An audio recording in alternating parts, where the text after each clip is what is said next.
భయభక్తులు కలిగి ఉండాలో దయచేసి ఆలోచించండి. అందుకే క్రీస్తులో మనము నాటబడుతున్నప్పుడు, క్రీస్తు కొరకు మనం బ్రతుకుతున్నప్పుడు దేవుని పట్ల మనం ఎలాంటి మనస్సు కలిగి ఉండాలంటే ప్రియమైన వారలారా, ఆయన యందు భయభక్తులు కలిగి ఉండాలి. భయభక్తులు కలిగి. ఒకసారి మరొక సందర్భం చూద్దాం.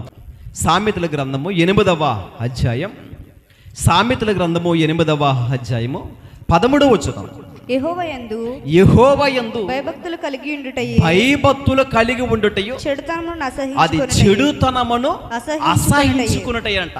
చూడండి, ఎవరి యందు భయభక్తులు కలిగి ఉంటే, చూసారా, నేను దేవుని పట్ల భయభక్తులు కలిగి ఉన్నానండి, ఏదో మాట కొరకు చెప్పుకున్నంత మాత్రాన కుదరదు ప్రియమైన వారలారా. భయభక్తులు కలిగి ఉన్న వారి యొక్క హృదయంలో ఏమున్నది అనుకోవాలి మనం? ఇప్పుడు చెడుతనం ఉన్నదంట అండి.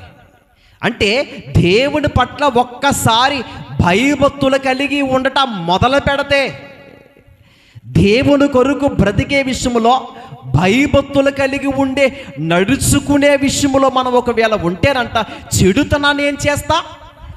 అసహించుకుంటారంట వాళ్ళు. అంటే దేవుడంటే దేవునికి భయపడ్డాడు ప్రియమైన వాళ్ళారా, దేవునికి భయపడ్డాడు.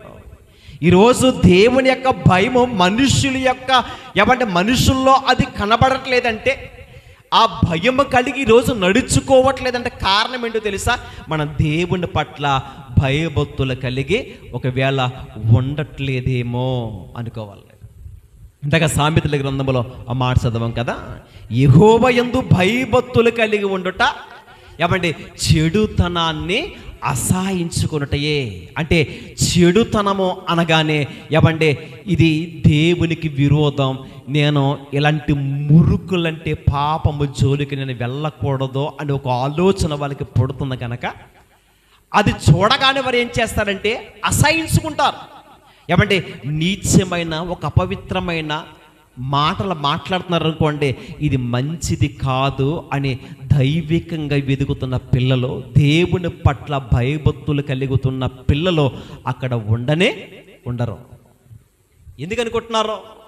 వారు కన్నుల ఎదుటంటండి ఏ దుష్కార్యమును కూడా చేయరంటారు. ఏ దుష్కార్యం చేయరు. ఎందుకంటే ఇదిగో వారి ఎదురుగా ఏదైనా ఒక అపవిత్రమైన కార్యాలు జరుగుతున్నాయి అనుకోండి, వాటిని చూడలేరు వాళ్ళు. అందుకే కీర్తనల గ్రంథము 101వ కీర్తన 3వ వచనం, నా కన్నుల ఎదుట ఏ దుష్కార్యమును ఉంచుకునను. భక్తి మార్గము తొలగిన వారి క్రియలు ఏంటంటే భక్తి మార్గమున తొలగిన వారి క్రియలు నాకు అసహ్యులు, అవి నాకు అంటనివ్వను. చూసారంటే ఏ క్రియలు అంటే దుష్క్రియలు, అంటే దుష్కార్యాన్ని చూసి ఆనందించేవారు కారంట. ఎవరి వాళ్ళు? దేవుని పట్ల ఎవరైతే భయభక్తులు కలిగి నడుచుకుంటారో, దేవునిలో ఎవరైతే స్థిరులుగా నిలబడతారో, దేవుని పట్ల ఎవరైతే భయభక్తులు కలిగి బ్రతుకుతున్నవారంటండి, వారు ఏమనుకుంటారో తెలుసా? నా కన్నుల ఎదుట నేను ఏ దుష్కార్యమును ఉంచుకునను, ఎందుకంటే భక్తి మార్గమును తొలగిన వారి క్రియలు నాకు అసహ్యులు, అవి నాకు అంటనివ్వను. అలా అంటించుకోకుండా బ్రతికిన వ్యక్తి ఎవరంటే యోసేపు గారు. తెలుసా అండి?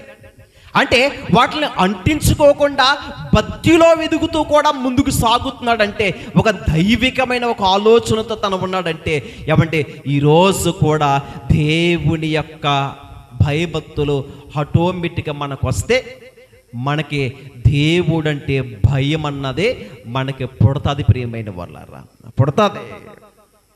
భక్తి లేదంటే పాపములోనికి జారిపోయే అవకాశాలు ఉంటాయి.